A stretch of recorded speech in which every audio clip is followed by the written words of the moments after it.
91 years old, and I've finally understood something I spent most of my life getting wrong. Time didn't heal anything for me. It just kept moving until there wasn't much left. I'm not saying this for comfort, and I'm not looking for agreement. I'm saying it because I don't have the luxury of pretending anymore. When you reach this age, people expect you to speak about peace. They expect gratitude, wisdom neatly tied with a bow. What they don't expect is honesty that makes the room quiet. Most days now are slow. The house is quieter than it ever was when it was full. The clock still ticks, but it feels less like a guide and more like a reminder. I don't wake up thinking about big regrets right away. I wake up thinking about ordinary things, where I left my glasses, whether my knees will cooperate, whether the phone will ring today. But the regrets arrive anyway.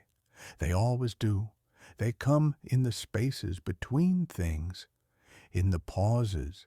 I used to believe time had a way of smoothing things out, that if something hurt, I could wait it out, that unresolved things would somehow soften if I stayed busy long enough. That belief followed me for decades. When I was younger, my 20s, my 30s, I wasn't careless. I was practical, responsible. I did what made sense at the time. I worked steadily. I paid bills. I showed up where I was expected to show up. I wasn't chasing wild dreams or avoiding responsibility. I was doing what people praised. I told myself there would be time later, time to call more often, time to apologize properly, time to sit still and listen. I wasn't cruel. I wasn't neglectful on purpose. I was delayed. That's the part people don't warn you about. How delay can quietly become permanent. In my early years, I measured life in milestones, getting established, advancing, being dependable. I thought that was what adulthood required. Relationships were treated like something stable in the background, something that would be there when I circled back. I told myself, after this busy season, after things settle down, after I get through this year. Those phrases felt harmless. They felt reasonable. I didn't know they were erasing days. I remember evenings when I came home tired and distant. Someone would try to talk to me, and I'd half listen, already thinking about tomorrow. I thought presence meant being physically there. I didn't understand how absence could exist in the same room.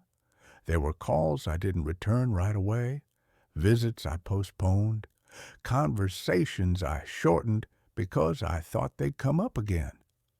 I assumed memory was reliable, that I'd remember how things felt when the time came to fix them. I was wrong about that, too. Memory fades in strange ways. What stays sharp isn't always what matters most. What disappears isn't always what you expect. The cost didn't show up all at once. There was no single moment where everything broke. It was more like a slow thinning. People stopped sharing certain things with me. I didn't notice at first. They just adjusted their expectations. Invitations became less frequent. Conversations became more surface level. I told myself it was normal, that life moved in phases. I mistook distance for maturity. There were missed birthdays that turned into missed years, small disagreements that hardened into silence, moments when I chose being right over being close. None of it felt dramatic at the time. That's what makes it dangerous. I kept thinking time was neutral, that it was on my side. Then came the moments that couldn't be postponed. A phone call in the middle of the night, a diagnosis spoken gently as if softness could soften the truth. A funeral where I realized how little I truly knew about someone I'd loved for decades. Loss has a way of rearranging time. Suddenly, all the laters collapse. I remember standing in a quiet room afterward, surrounded by things that belonged to someone who was gone. I wanted to say things I'd rehearsed in my head for years, but rehearsals don't count when the audience is gone. That was when the clarity arrived, not like a revelation, more like a weight settling in. I saw my life as a collection of reasonable choices that led somewhere I never intended to end up. I understood that time hadn't healed the distances I'd allowed to grow. It had only made them permanent. Some relationships don't break, they just expire. That's a hard thing to accept when you're old. Harder than death itself sometimes. There are things now that cannot be fixed, names that no longer respond when spoken, doors that won't open no matter how gently you knock. Apologies mean less when they arrive after absence has done its work. Love means less when it's no longer shared. I don't say that to be cruel. I say it because it's true. At this age, there's no illusion of repair. There's only accounting.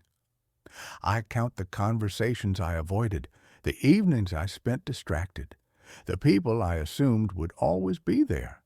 I don't blame my younger self as harshly as I once did. He didn't know. He thought he was building something solid.